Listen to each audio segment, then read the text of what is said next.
Welcome to Raw and Refined, the Gentleman's Hour, where we're going to have engaging conversation with middle-aged black men about what's going on. We welcome you to listen, like, comment, and subscribe with the hope that we will encourage others to join us for future conversations. We always like to start off with a toast. And with that toast, it's because we're gentlemen and we like to do it raw and refined. Welcome back.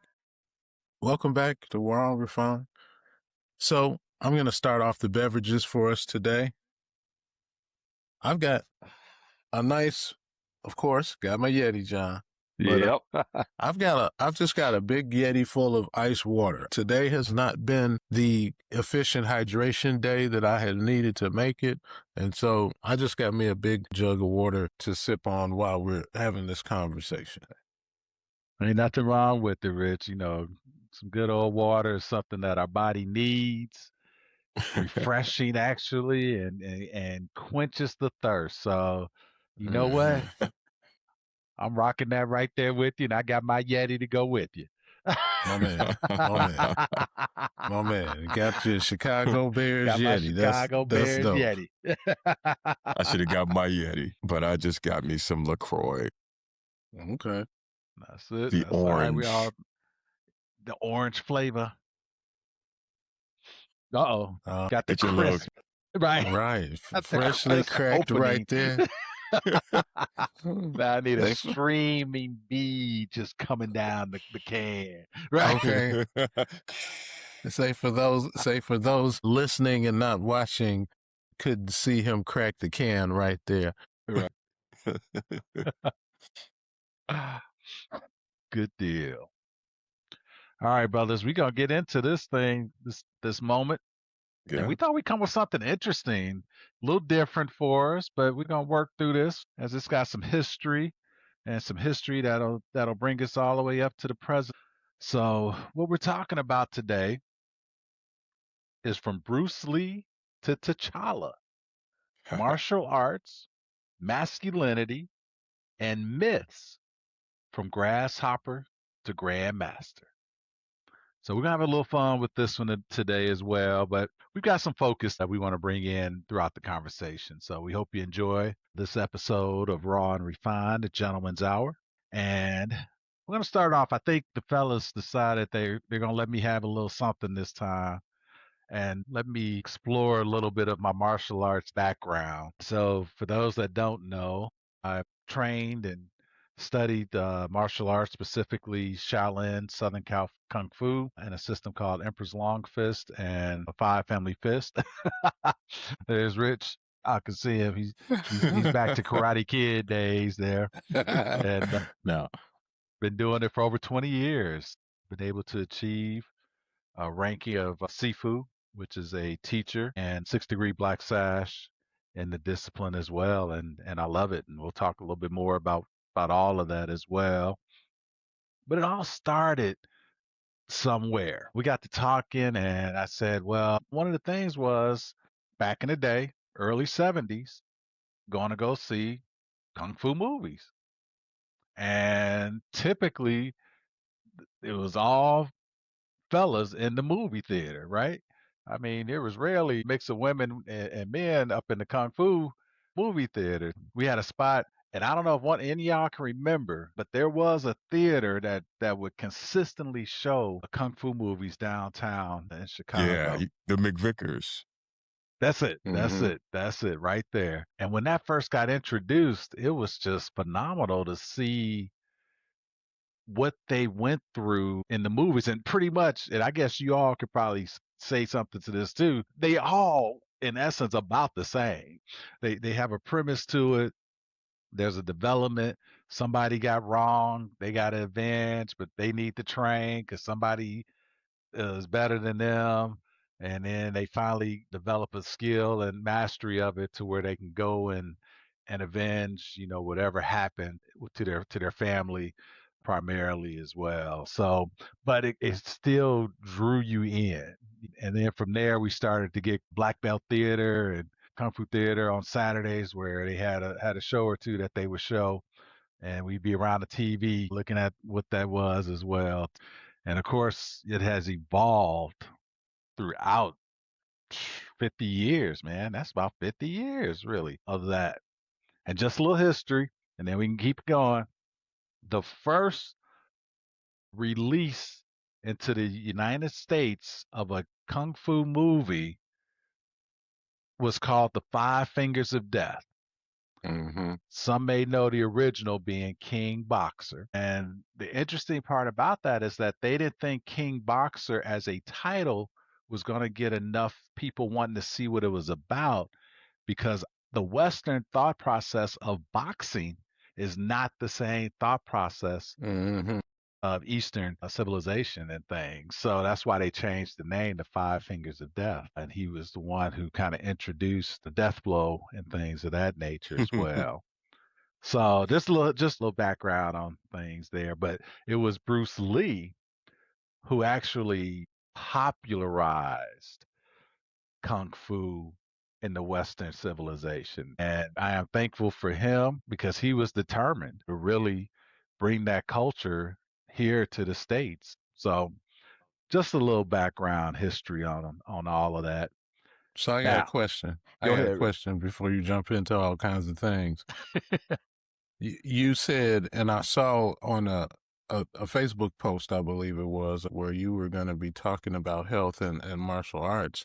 And you just mentioned it earlier that you're a 6th degree Black Sash. Mm-hmm. I have heard 6th degree Black Belt before. Is there a difference, or is that the same thing? What's the deal? It is equivalent to that, but there Okay. is a difference. And in the Chinese culture, they don't wear belts. Belts Gotcha. are of the Japanese or Korean culture. Mm-hmm. In the Gotcha. Chinese culture, they wear actually silk or satin sashes instead of quote belts. So that's why you Gotcha. did, and you caught that. I appreciate that. Y'all Yeah. brothers, listen. I like that. That's good. That's good. I'm a stickler for words, so That's right. every word has meaning. That's why word exists for a reason. Yeah, that's Yep. right. That's So it. cool. Thank you. Thank you. Yeah, man, Bruce Lee though, man. Like I don't even know if there was a bigger star for us as a certain age than Bruce Lee. Mhm, Talked about the movie theaters downtown. There was a point where at least 2 or 3 of them were showing what we called karate flicks. You know, everything was Right. everything was a Right. karate flick, right? Right. Everything was yeah. karate. It Right. was called karate. We didn't know anything about the differences, but it was karate. And then you think Mhm. about like people wore the karate shoes and like the famous Yep, and that's Last what we Dragon. called them: karate shoes, karate pants. And they still say, "You train karate?" I'm like, "No, I trained in kung fu. It's not karate. It's not anything other sports." So yes, but that Well, was I it. mean, we would go downtown and watch movies all like we take the train. We were little dudes, right? And we would take the train and like watch 2, 3 karate flicks Yep. in a row. Yep. In a row. Yep. Crazy, right? That's it. That is true. And surprisingly, since we've been talking a little bit about Bruce, he died before Enter the Dragon actually premiered. A lot of folks didn't realize that, but he had already passed away. So that movie had already been done, and he was working on Game of Death when he died. So that's why if you look at Game of Death, you see these clips of somebody who isn't Bruce Lee. But fortunately, they filmed the staircase, the step up scenes, going with Kareem Abdul-Jabbar and all of them before. Unfortunately, he passed away. But yep, Which is something, right? Kareem right, Yeah. Kareem, in a right, martial arts flick, right. all But 7 feet tall. right. Okay. He was one of Bruce's students. Could you imagine if that dude actually kicked you full power? I love the way they visualized it at the movie. Right. With the Because you print. would expect it to leave some kind of print or something. Right. That's true. That is true. But the way that Bruce Lee really encompassed his culture was, I think, really fascinating. Some of his movies, he would even delve into some of the anti-Chinese stuff that was fairly common amongst the Japanese. And I remember one movie, it might have been Enter the Dragon, or was it Chinese Connection? One of them, where Chinese Connection is where I think there was a sign that said no dogs and no Chinese. And I think, as Black Americans, I think we related to that a little bit. And I think that's partly why Bruce Lee was such a big figure for Black guys our age. No, I agree with you, Greg. I think that if you go way back history, the Asian culture was not accepted in the United States as African Americans at that time, Black folks, slaves, and everything. They were denied citizenship at all. They just wanted them over here to build the railroads and build the tracks and stuff like that, but did not want to give them any citizenship and basically treated them as lower, no class citizens or no class people too. So when we saw the movies, at least in my perception of it, was you could kind of identify with them because they were typically struggling. There's the folks who was putting their thumb on those who didn't have. And then to see them rise up from that and either defend or avenge whatever had happened, that was something that you were like, wow. I think you were saying, hey, I want to be able to do that. And I think that's where there's been why I would say Black folks gravitated towards the kung fu and the martial arts films was it kept having that type of symbolism associated with it. Yeah, everyday people having wins, everyday people fighting back. A lot of movies, pretty much everybody that was in the movie could fight, right? On some level, almost everybody. And so it was just part of the norm that you were fighting as part of living, I guess, which is another thing that we can definitely identify with. Having the opportunity to do a roundhouse kick at some oppressor towards the end of the film and and have an applause channeling track. Bruce Lee. Right. That's it. When he jumps or he runs out of the school towards a crowd of police officers or military or whatever with their guns already pointing, he comes through there with the flying kick, and all you hear are the shots going off at the end. That's like this dude, right? He took them all on for the honor of his country and his people. And was like, hey, I'm still gonna go for it.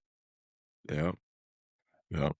And of course, Bruce Lee physically, right, wasn't the biggest guy in the world, right? Exactly. But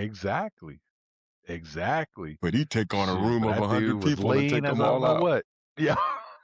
That'd be 100 guys. He's taking them all out. That's it, man.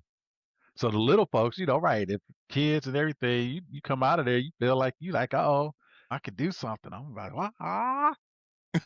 Start squaring up whoever you with and everything, and be like, come on. It's because you thought you knew something just from seeing a film. Right. Isn't that something? But John, since obviously it's a practice and an art, like the way requiring all kinds of just skill and practice, I guess my question for you is talk about it sort of from that perspective as a discipline and its benefit to you personally. Oh man, yeah. So I think for me, when I was able to start practicing and training in Kung Fu, I was already an adult. I was taking my daughter to gymnastics. And the thing about it was right across the street was this school, the Kung Fu school. So, I take my daughter to Alex to practice. But what were we doing? Just sitting there. We ain't doing nothing. Just sitting there watching them tumble and do whatever and be there for about an hour or so doing nothing. So I said one day, I'm like, look, let me just go over here and just see what's going on. And they had a school set up. They had folks training on the floor level, and they had a couple of bags up where folks were punching and kicking, and they had some weapons displayed out as well. They welcomed me in. They said, what can we do for you? And I said, hey, I'm just kind of interested. I always had this interest in Kung Fu, and I saw you were over here and just wanted to come by and see. He said, well, you want to join us? You want to join us? Just starting class. I was like, oh, really? I was like, yeah, come on. So I joined and was hooked ever since. Hooked ever since. So what I received from it was so much, man. It was not just the physical aspect of the training and all of the time and discipline that it really takes in order to be able to master it. And then do you ever fully master it? I think that's left up to interpretation as well. But it taught me peace. And it's interesting that a martial art is helping to teach peace. It taught me how to work through stress, how to work through being calm, how to breathe whenever things could be stressful. Because if you let stress overcome you, that's where the real damage can happen. Either damage to you physically or damage to you mentally. So going through the training, it actually helped me understand there's a way to manage through this stress and still come out on the other side successful or as a winner as well. The camaraderie that I had with my classmates and then the students that I had that came after me, my Sifu, who was a Grandmaster, had so much knowledge in him. It always amazed me how he could remember all of the things that we were learning. But after time, repetition, making mistakes, understanding what happens in those mistakes, you started to learn, muscle memory started developing and things as well. So it just became something, and confidence as well. So we always teach that learning the art is not for you to go out and start beating up on people and things of that nature. Okay. And don't think that you're going to stop a gun just because you know a little something as well. Do we learn techniques to try to help disarm somebody? Yeah. I mean, we can. If they're up close enough and stuff, we can do. But as we've seen in some movies like Neo from the Matrix, it ain't going to be slow moving and dodging the bullet. What I'm saying? Right. right. You're like, nah, that's not quite happening type deal. But it does help build confidence. I mean, so you can't just reach out and snatch the whole front half off of a gun for somebody. Right. You don't have that particular technique down yet. That particular technique is something I've learned, but I have not, fortunately, been faced in that situation enough to have to be an expert at it. Let me put it like that. There you go. Thank God, right? Right. Exactly. That's why I moved to where I moved to, man. I'm not trying to have guns in my face every day. Exactly. I'm not trying to live the life where I need to master that particular technique. And that's true right there. So that was at a time when, I mean, hand to hand was more probably of what you saw versus a weapon pulled out as well. So to learn, especially as we were growing up, I mean, that would have definitely put an edge towards you unless somebody was just a great boxer that could maybe was faster than you and had a little bit more skill versus what you were learning. But in essence, if you learned, practice, studied, you probably had the greater advantage if ever in a situation as well at that time. But yeah, man, that's what that is, man. And I think that I still carry it to this day is that aspect of it. It's the discipline and the stress management and things. So yeah, that was interesting what you were saying when you were talking about muscle memory, because I know my own experience was very different and not martial arts like you were learning. I always say I got my hand-to-hand training. I don't say I got my martial arts training because I got my hand-to-hand training. My brother and I are from a Marine Corps drill sergeant when we were shorties. And so he would have us doing some things that were obviously derived from martial arts, but it didn't involve the discipline and all of the other things that you had going on. We were just being taught how to fight and from the perspective of a Marine Corps drill sergeant. So, but interestingly, when you mentioned muscle memory, there are still things today that I practice as a result of that. And I do to help me to keep my hands good and and things of that nature. Well, and certain aspects of martial arts, especially Tai Chi from the Chinese side or yoga from other Eastern Asian, Southern Asian styles, are great for flexibility, great for balance, great for memory and things of that nature because it teaches you about flexibility and breathing and how to control that aspect as well. So there's some great functionality to learning martial arts. It's not all about just being able to defend yourself or something of that nature. But yes, it's an aspect of it, but there's a lot of health benefits and just mental health benefits from it as well. So yeah. Mm-hmm. So now of those, I guess, lessons that I guess you learned through your practice or your practice, are there, you kind of alluded to some of them, but what are some of the ones that have stuck with you the most? Yeah, no, that's a great question. And I was at a class earlier where you're right, Rich. I was helping to educate our men's health group about the importance of movement. And I think as I was having that conversation, I think that what they were getting from it was that the movement and the breathing is something that we tend to forget about when we're younger. We tend to think all power, strength, weightlifting, sweating. I got to get this powered out. But in doing so, you're actually weakening those joints because you're not helping to strengthen the tendons and ligaments that need to support all of that. Mm. So we kind of transition from younger being the weightlifter power dude to like, hey, we got to slow this down some, stretch these muscles, tendons, ligaments out so that we can move and so that I can still reach up and get that glass or get that sweater that I want to wear and hopefully not fall down in the process and break a bone or a hip or something. So I think as I've grown, being able to practice and understand that I do more of that than I probably do the hard force that I started off with. But it's a balance. It's one of those things I learned from my Sifu was that you don't have to. He always he said that basically a fight should not take more than about 5 minutes. So of course, going back when we watch a movie, fight scene might last about 10 minutes or 15 or whatever going on, and you like, God, dog. He said, look, you ain't got time for all of that. I mean, you need to go ahead and take care of what needs to be taken care of and move on. So it's interesting what he said because it was like, wow, okay. That's Well, so you they know make it, that of don't course, sell movies. exactly. They got to make it flourish it and make it look like it's all of that as well. But I'll be honest, And when I actually was training, and I had to test for my first degree, Black Sash, that was at least a 6 hour test. And an hour of that was standing still in what we call our horse stands. An hour of that was free movement, but you had to consistently stay moving for an hour. And then an hour was sparring.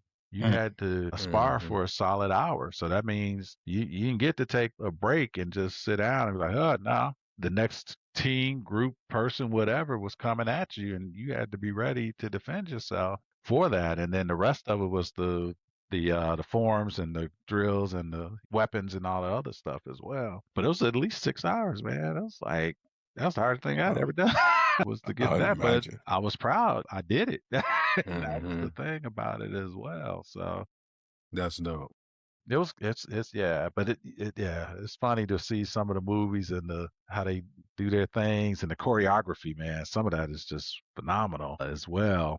And there's different disciplines that probably teach that a little bit better than others as well. But if we get into that, we'll get into that as well. But yeah. Well, but some of that is movie kung fu, the choreography, some of Right. the sweetest stuff. And then as we move out of the Grasshopper era and move forward in time, the special effects game takes over reality. But again, before then, they had their special effects because remember we would see them flying through the air and Oh yeah, no, and even in the flipping and Grasshopper throwing era, stuff, they right, was and using everything. lines and wires Right. and stuff as opposed to computer generated Right. stuff later. But Right. yeah, it was always some special effects involved. But Remember yeah, some you fights, know. they were in the air, Right. I was suspended in gonna the say air Moses fighting. was flying Suspended through the fighting. air.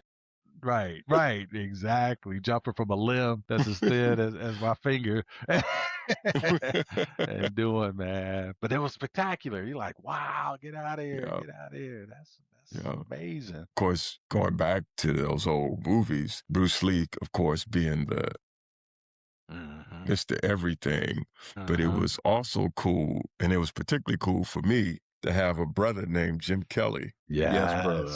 Sort of taking on the mantle, and just I remember saying like, "That's my cousin," but just to have a black man like in that space was really quite a thrill for a lot of us, I know. Yeah, I agree, man. When Jim Kelly hit the scene, it was like, what? And which Mm-hmm. again gave you that, like, wait a minute, I can do this thing for this us Mm-hmm. young black kids, black And he boys. was cool too. So He you was cool, He right? was cool.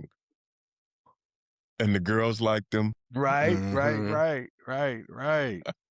And he unapologetically was whooping mugs. Right. Which I think is that I think that piece that we all resonates for all of us because of the society that we live in. Everybody wants to be able to do that at some point to the man. Yep. Man. Right. Yep, to the man. That's right.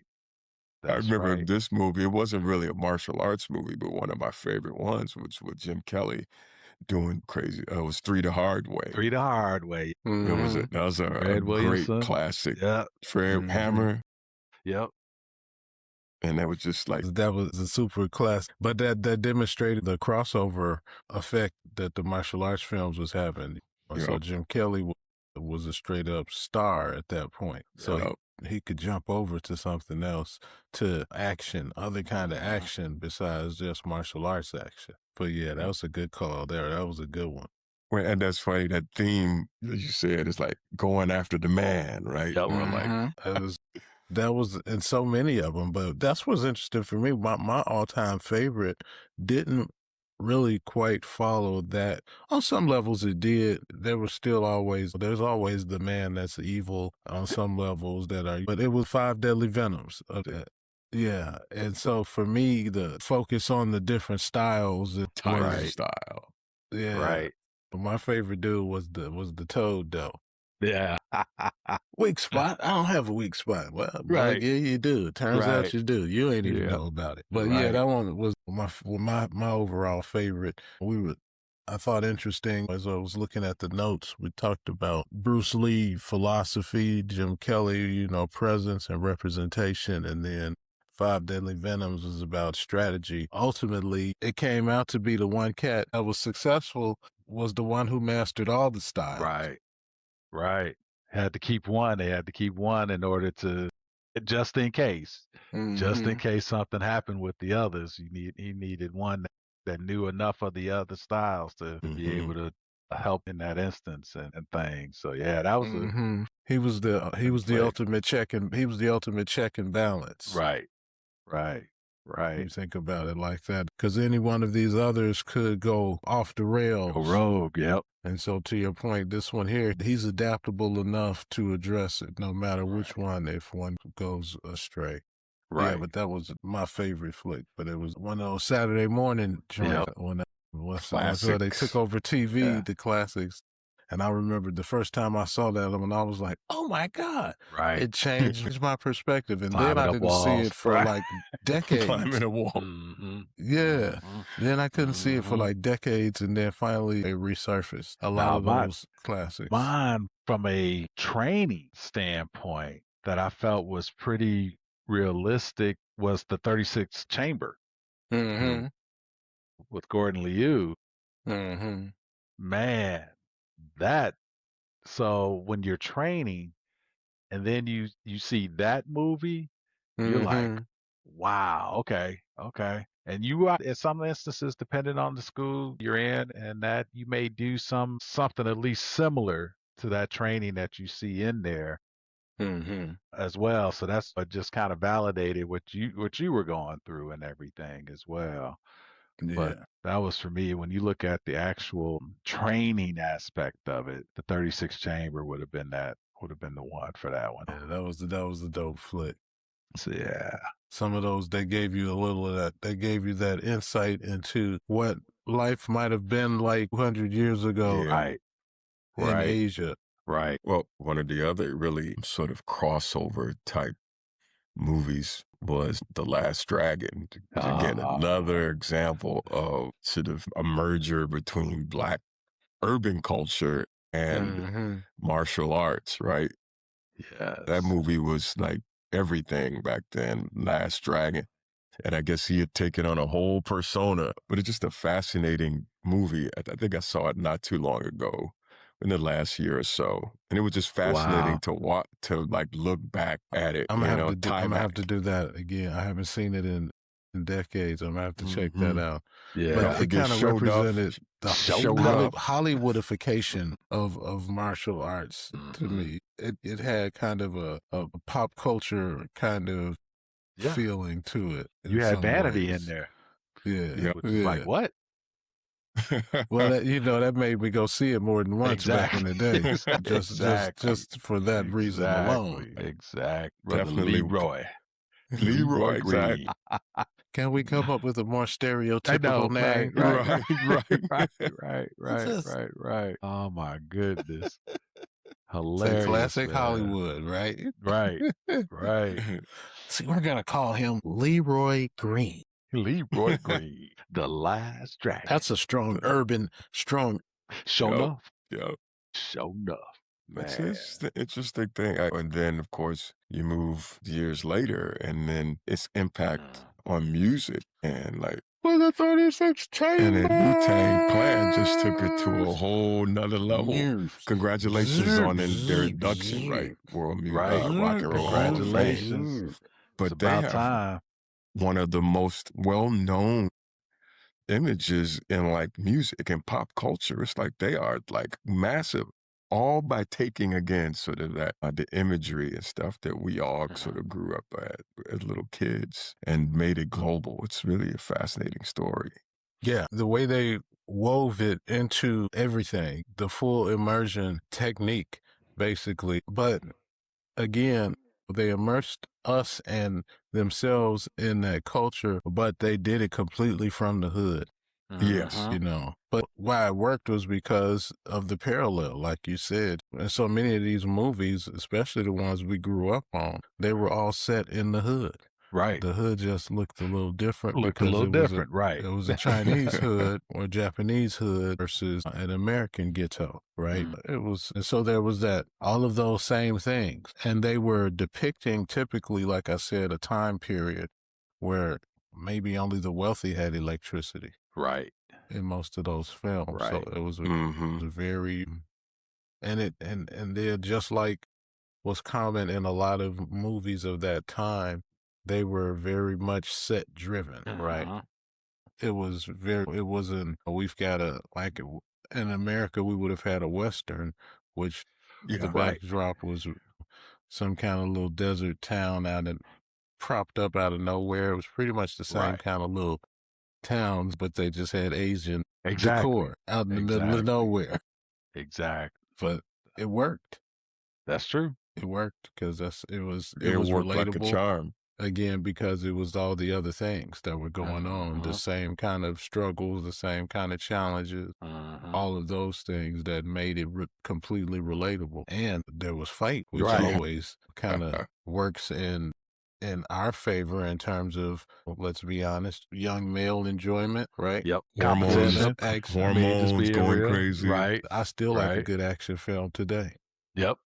Exact. Agree. And then the weapons. I mean, how many of y'all gonna pull out a sword or a spear or something and start trying to do somebody or an axe well, and then even so we were talking about Wu-Tang right then, but y'all remember everybody was kung fu fighting. Gosh, yeah. But that was the music, right? And then they had the music that early went hip along hop with song. it. Right. Like wow. And still, folks, I mean, for us, you can say that and everybody knows what you're talking about as well. You know what I'm saying? It's like wow. Yeah. And things. But there was culture. I mean, there was culture through the movies as well, and their music, their art, whatever that was for them, was brought to us for just to learn a whole new culture and things that has occurred. Fascinating, right?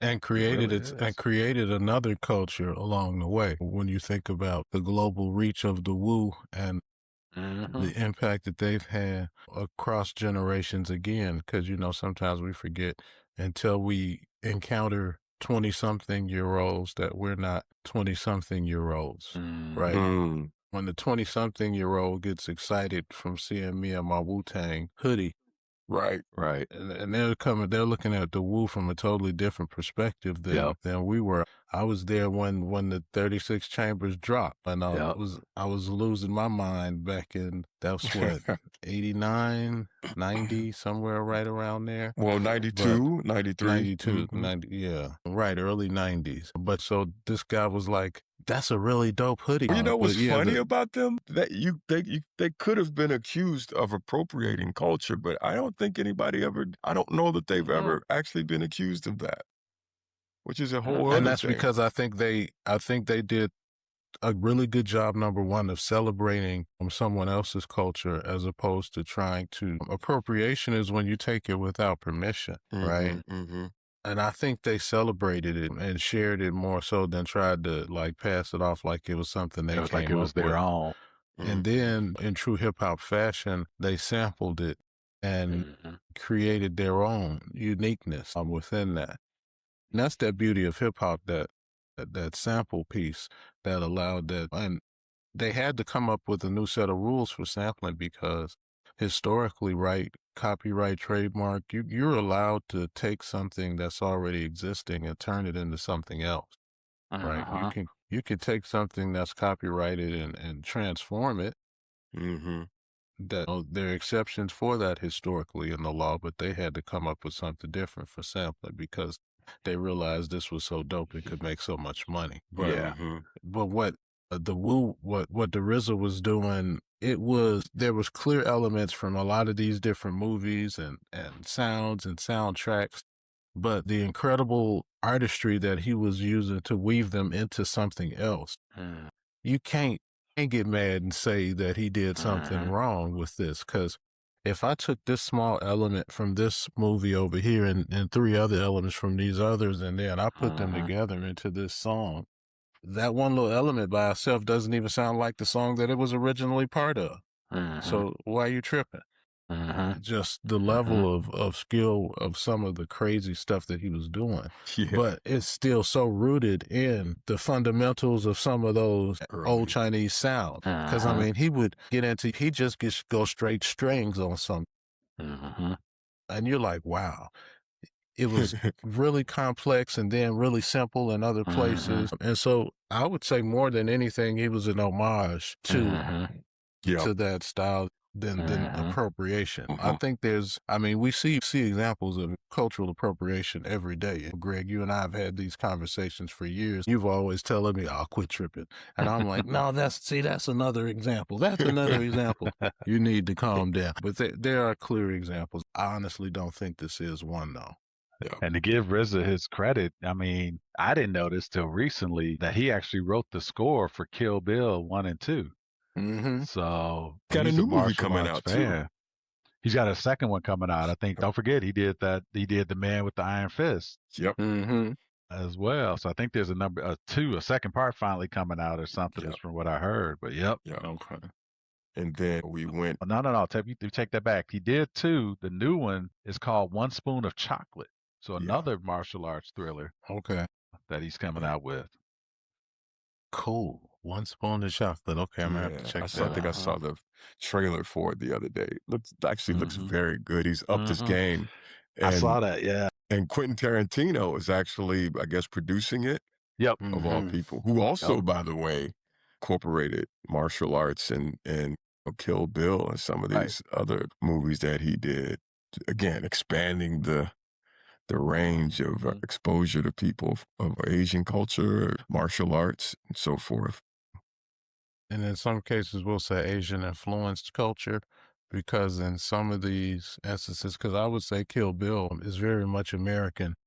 When you think about it, when you start to look at the underlying story, the way the characters are portrayed, they happen to be doing martial arts.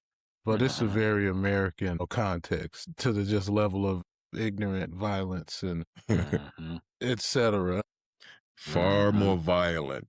Yeah, I think that's part of the shift that I think we've seen over time. That's Hollywood in general. The levels of violence, the levels of just craziness, because it sells. But it's still got to be good. Right, in some respects, because like you mentioned Kill Bill, like other Tarantino flicks, they are quirky, they're weird, but they're still well-made movies. And I think that has always been a hallmark of the martial arts films that stuck with us. Even if they were different in their production style from a traditional American film or whatever, there were still levels of quality of production in those films, the ones that stuck with us. We still need good characters. We still need good stories, even if it's the same story being recycled. Right. And then we kind of have an idea of what's going to happen. It's still got to be more than just some fighting. Right. The fighting has to be elite, or the training aspects of it, or some parts of that story still have to be really good to have pulled us in Hold the and movie keep together. us Right. Exactly. and make us want to talk about it. Because we're talking about movies that we saw 40 years ago. Right. And comparing them to some that we saw 10, 15 years ago. But what have you seen in recent years has fallen to the category of was a good martial arts film? Jeez. I mean, like Blade is now, what, 20 years ago? At least. Or something like that? And The Matrix was still also in that vein as well. Yeah, those are old movies now. T'Challa is that, and one of the things I was going to mention earlier was that part of the shift has been, in many respects, away from the martial arts film to the action film that involves martial arts. Right. There's a lot more, just like we said in the old martial arts films, almost everybody could fight, right? Everybody knew some style of hand-to-hand combat. And in today's action films, almost everybody can fight too, but most of them aren't true martial artists, but they might have there might be some mixed martial arts type of thing going on. That's cool. You rarely see somebody that don't see the doing traditional leopard style or praying mantis or something like that. This is going to be a mix. We can't do this without mentioning Jackie Chan. And John getting your take on Jackie Chan. Give us your spiel on Jackie Chan. How do you feel about him? Because I think Jackie's one of the dopest of all time. Yes, I totally agree. He has done so much, and who's to say what that would have looked like if Bruce was still living during the time, but he actually was the stunt for a couple of Bruce Lee's movies. He actually got hurt by Bruce Lee. Enter the Dragon. He was Bruce, being who Bruce is, such a caring person as well, got to saying, hey, I really am sorry that I hurt you in this scene or whatever, and started to get to know him and brought him back for one of his other films to be a stunt player in there. But Jackie's training was a lot different from Bruce's as well. And Jackie brought more of a comedic side to martial arts with the artistry, we'll say, of it. It wasn't just the fast kick or the fast hands. He was flipping over bars and jumping and doing, but he was really doing that stuff. Right. He's just Jackie was super cold. Yeah. No, wasn't no stunt double. No, he was the stunt double. Jackie was it, and just phenomenal. And still to this day, he's able to perform. And just to name a couple of just quick others, I mean, you got Jet Li. Jackie also was the one who before Bruce did Kato with the Green Hornet. Jackie was able to now incorporate an Asian martial art into Western movies. So Rush Hour and some of those films that he did, Police Story, not quite, but Rush Hour is definitely. And then Jet Li came along, did some with hip hop. Aaliyah, was it Aaliyah that he did a movie with as well? It was Aaliyah, And Jet Li he's a true martial artist as well, champion in his own right as well. And then the newer cat that some of you may or may not know is Donnie Yen. So if you're a John Wick fan, Donnie Yen was the blind dude in the most recent John Wick film. And I think they're getting ready to try to make a spinoff with him. Donnie Yen's more of that mixed martial artist person. But there's a few, man. I don't know if you guys, if you had a chance, check out a movie called The Raid. Man, you want some straight up martial arts action? Okay. Golly. The Raid. The Raid, man. And then the sequel to that was just as dope as well. So, I mean, this was one of those that's purely more action. Yes, there's a story to it, but the action is what brings you to that movie. It was just phenomenal. But yeah. So I get passionate, y'all. I don't know if y'all know this, but I own about 500 martial arts films, man. Wow. Yeah. Did not know that. Didn't know that. Yep. Wow. Didn't know that. Collected them from the VHS stages to when they were DVDs, and now everything's kind of streaming and stuff. But yep. Had no idea. Yeah. Well, Yeah. one movie we should not forget to mention is Crouching Tiger, Hidden Dragon. Yes. It was such, I think it won the Oscar that year. Just was a phenomenal film, as I recall. I haven't seen it in a long time. Might need to go back and peep it. But it was one of those told a story, but then had the elements of martial arts in them too, right? Well, in old school martial arts, right? Right. So in a modern age, here they brought an older kind of theme up to the present, and it was like, wow. And like you said, it was recognized for what it was able to do as well. Hero, that was with Jet Li, was also a fascinating film as well. And I mentioned it just in passing earlier, but in terms of cultural impact, you really can't not mention Karate Kid. Right. Oh, yeah. In all seriousness. Oh, yeah. Right. What was that, like 4? Was it like part 4 or something? 3 or 4? Right. But yeah, that is a big movie. And from it was interesting to me was from a totally non-martial arts perspective, but one that I often talk about in an education perspective. We talk all the time about using them, Mr. Miyagi and a student using his techniques of, I'm gonna have you over here doing this, and you're not even gonna actually realize that you're learning. That you're training, right? Wipe on, wipe off. That's it. Yep. That is true. That is true. There's some good stuff, man. And martial arts is now, like you said, in most action films, you might have the guns and you might have some weapons, but in essence, they're doing some hand-to-hand combat that has some basis to some Asian influence. We'll put it like that as well. Yes, there's some other styles from other countries, Capoeira and everything as well. But you still have a pretty great influence of that Asian culture. Yeah, and really, Kung Fu and karate, I think, or as we kind of generically lumped everything into karate when we were younger, but Kung Fu, as a result of Bruce Lee's influence, I think is the greatest influence when you start to think about, you got Japanese, and so you might have your shoguns or this or that, and some of those ninjas, other things, right? And your ninjas, but just the Kung Fu seems to be that strongest influence out of all of that. Definitely. You had Ong Bak. I don't remember if y'all remember that, which brought in the Thai influence of martial arts. He did his thing in that, which was a phenomenal movie as well. And Taekwondo has had some of its influence hit in and out throughout the years too. But commercially, Taekwondo is probably outperforming karate and Kung Fu as it relates to commercial training. So, when you're taking kids, where they going? They're going to Taekwondo type. Right.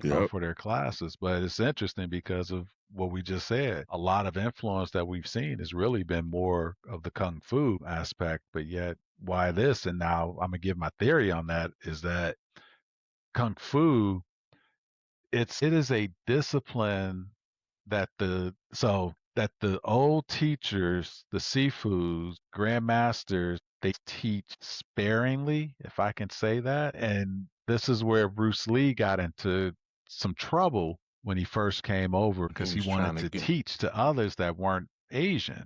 And those at that time was like, no, this is us. This is ours. You need to keep this here and our stuff. But Bruce was like, no, why do we need to hold on to this? This is something that the world needs to know about and do. So that's how Bruce started getting that going. But yet and still, there's still that culture of, well, those that can train, but it's not going to be, we're going to do this on every block and everybody get a black belt either. So that's been some of the knock. Not to say that there's no greatness to Taekwondo and things as well, but that's been some of the questioning about that. But it helps. It all shows discipline, I think, and it all shows how to manage stress and how to be able to defend if needed as well. I think all that still is there. Awesome. And there's some new ones still coming out. Like we said, that one with RZA and Netflix and other avenues, they still got some martial arts flicks that are still coming out. And now with the technology, it's like, wow. It's funny. You guys, you ever go back and you looking at something old like a Godzilla flick or something like that, and you can see all the stuff now. Yeah, you can notice you can notice the wires. You can notice when they switch to a model or something like that, the things that we didn't know at the time, but that's because we were immersed in it and it was the state of the art at that moment. And so that continues to shift for us. And so it continues to shift, which is good, and that's the way it should be. Yeah, and who it was it? needs to Kung keep Fu. changing. Y'all remember Kung Fu? Oh, When we talking about the Kung Fu. shows on our last episode. Yeah, we talking about Kung Fu. Wow, that's funny. Kung Fu. Hadn't thought of that name in a Right. Well, one thing this conversation just bringing up for me again is the way in which martial arts and those movies and all of that sort of reinforce brotherhood, like the way we're able to talk about it and share it in a way that feels like a shared experience that I think is like bonding is a big part of what made those movies, right? And makes that our understanding of it so powerful, right? Mm-hmm. Yep. It helps like you you to leave- believe. Yeah. Yeah. Who didn't leave out of the movie like pretending to do karate with each other? Right, exactly. It made you feel like and believe that you really can do some things and what you say, overcome the man with it. Yeah, and so much of that I think is because of that the notion of training, the notions of self-improvement that are built into it. So much of it is rooted in Eastern philosophy, right? Or at least it's coded in that, as Hollywood has changed things always. But this idea of improving oneself through reflection, through training, through discipline, through all of these things, and on the other side of it, you come out a better version of you who just happens to be able to whoop all kinds of mugs with several different techniques, because you just happen to have this technique, tiger style. Okay, well, I'll let you try my Wu-Tang. I'll let you try my Wu-Tang style. Right. And so this idea that of being able to go away somewhere, put some time in and put in some work and come out as a polished new version of oneself. You usually get some new gear too, a new crisp white outfit. You get your ponytail all hooked up depending on where you're at. Right. The Japanese cats would rock the long joint down the back, right? Yep. But you got all of those kind of pieces of it, right? That connect in there is just I'm making myself better. I'm moving forward with this new improved version, and you better show me the proper respect. I'm gonna kick you through this wall over here, and it's gonna jack up somebody's noodle shop. But hey, but as you said, it was through training and discipline that you were able to get to that level as well. I think that speaks to life in general. Things don't necessarily come easy, especially for folks look like us and things. So we got to put in the time, we got to put in the effort. And I'll say in most cases, if you do so, you're going to achieve with that as well. And I think, I don't know, to me, I think it means a little bit more. I think from the training and the hard work and the energy, I think at the time, don't nobody really want to have to go through it. But in the end, there's something that you feel a little, like you said, Rich, you feel a little more special about. You're like, hey, I earned this. I did this. I'm comfortable and confident in this as well. And that's what I think this has helped to develop throughout the years as well. Yeah, and that translates to every part of our life, right? If we put in the energy and effort and the training and the discipline and make those improvements, I know we've done that in our professional careers over time, right? You put in the energy and the effort and the training and the discipline to improve so that you can achieve those levels of success in your professional space. So it's the same kind of thing. You don't get to physically whoop people. That happens to be your actual profession. John shouldn't be whooping anybody professionally. He's supposed to be healing people. Right. But that was the running joke, though, Rich, was that here you got the skill to beat somebody up and break them down and break some bones or whatever, but then you got to go take care of them afterwards. So, Wow, that is true. You're a doctor, so you have a unique understanding you of took an oath. human anatomy. Do no harm. And you've been trained. You're a 6th degree Black Sash. Yeah. You couple 6 Degrees Black Sash with a unique understanding of human anatomy, you could, Yeah. Yes, I yes, ain't even yes. scared of you though. That's right. That's So, right. That's right. That's right. cause And you ain't I'm big, supposed to be. Right. cause I'm bigger and quicker. So There you go. There you go. There you go. That's it. That is it. one lesson that stayed with you, one myth you had to unlearn, and one way these experiences shaped your relationships with other men. Well, I think I would say what I was thinking about saying was really the fascinating way in which cultures really clash as it relates to martial arts and the films that we grew up watching. And just really a culture that we weren't steeped in, but somehow took off in a big way amongst Black kids in the United States. I think it's worthy of some deeper study and analysis, like what was really going on there, because we really sort of adopted it and adapted it to our reality growing up. And you still kind of feel some of that today, the stories that were told, but also the sense of like empowerment and the bonding stuff that I think that you developed with other guys like you when you watch those movies. Just a fascinating thing. I don't know if there's anything comparable to it today, but I know that it was all instrumental in our upbringing, certainly mine. Well, I think so. That's a good question. That may be something for another day for us. But when you just said that, GK, I'm like, well, maybe it's the superhero movies that they're watching now. But I can't. For me right now, I can't put it all together yet to why that could be it, but maybe that's what this generation has, where we had our superheroes were those kung fu. I mean, really, were those kung fu folks and what they were able to accomplish, I think. when you start looking at root stories, I think you definitely can still see that, because in most cases you've got that good versus evil kind of deal that still makes its way through there. The thing I think that stood out to me is really interesting, the cultural connection as we look at how, as you mentioned, Greg, how Black America has embraced so many aspects of Asian culture as a result of these movies. It's kind of interesting when you think about it in the context of when we talk about culture, one of the ways that culture is always translated is through food, right? Right. One way to explore other cultures is to eat their food. And America, in its racist legacy, right? That's why you find Chinese restaurants in the hood, right? It's because historically you didn't want Chinese, limited where the Chinese could live. We talked about that kind of stuff earlier. We limited where they could live, and then there were very interesting rules in place at a long time ago. And so one of the reasons you got so many Chinese restaurants is because that was one of the businesses that they were allowed to have.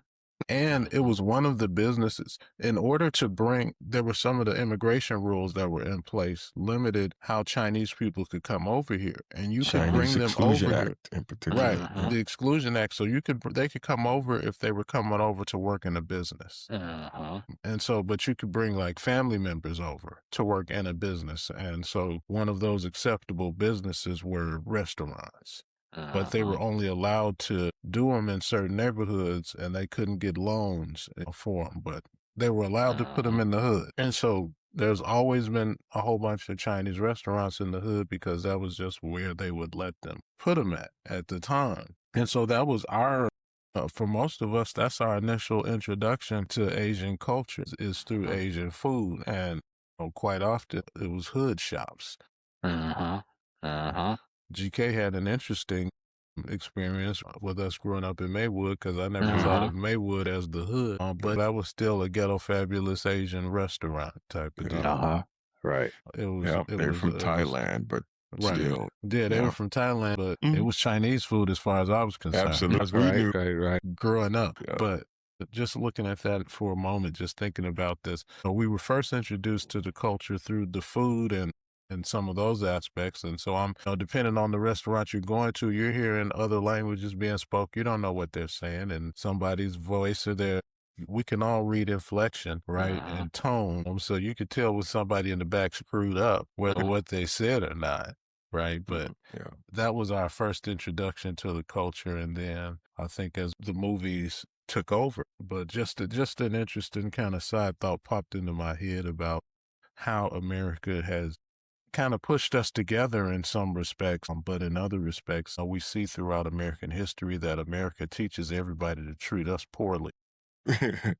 America teaches every other immigrant, treat black people badly, and that's your way up and out. So it's always been a kind of an interesting relationship. Well, and something that kind of puts an image to that is there's a series, I believe it's on HBO, called Warrior. Mm. Warrior is an outstanding series. So I think we probably know some of the history. Again, Bruce Lee wanted to try to bring Asian culture to America. They let him co-star, or not co-star, be the sidekick of the Green Hornet in Kato. Yeah. But everybody wanted to be Kato because he was whooping behinds up in there with such a skill that nobody ever seen before. So Bruce came to Hollywood with this concept of a show, Kung Fu. I mean, back in the day, I don't know how much of us really looked at that to say, why is this white dude starring in Kung Fu? That was David my initial, that was Carradine. my immediate question when I Right. first saw it. And of course, we learned years later, and for most of us, as a result of a movie, learned the story. Right, exactly. So that was that right of a movie, right? But that was Bruce, and they were like, "Nah, America ain't ready for a lead Chinese actor doing this thing." So, Just but wandering around America right, by himself, right, whooping right, criminals. exactly, It exactly. was So, David Carradine, right? Yep, it was. It was Yep, David Carradine. Carradine. But Carradine. Warrior, the series, is actually based on the concept of what Bruce Lee was trying to bring.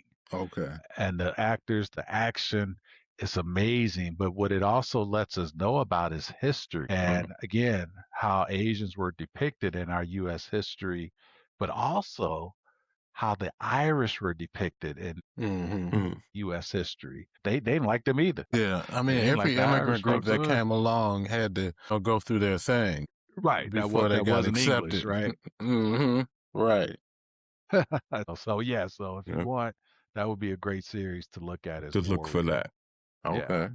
As well. Cool. So Excellent. Well, we've all kind of right. meandered around. John, you want to hit us with any final thought? I think this was a outstanding conversation for us to have. Again, some fun, but some history and some insight on how martial arts really influenced us in ways that we probably didn't even recognize or realize. We fell in love with Bruce. We fell in love with T'Challa. And they both had some aspect of martial arts that they brought to us as well. They were defending the people that needed defending, did it in a way that helped to show us that it can be done. But we also understand that there's a growth process from that. And we made the analogy of from the grasshopper to the Grandmaster. And that's what all of us still go through in life, is that we've got to start somewhere, be able to go through the discipline, the training, the falls that may occur, but the rises that happen as well, in order to hopefully get to that point where we are the Grandmaster. And now with that, being able to teach that to somebody else that's coming behind you as well. Because what's the other adage? What good is it if you can't pass it on?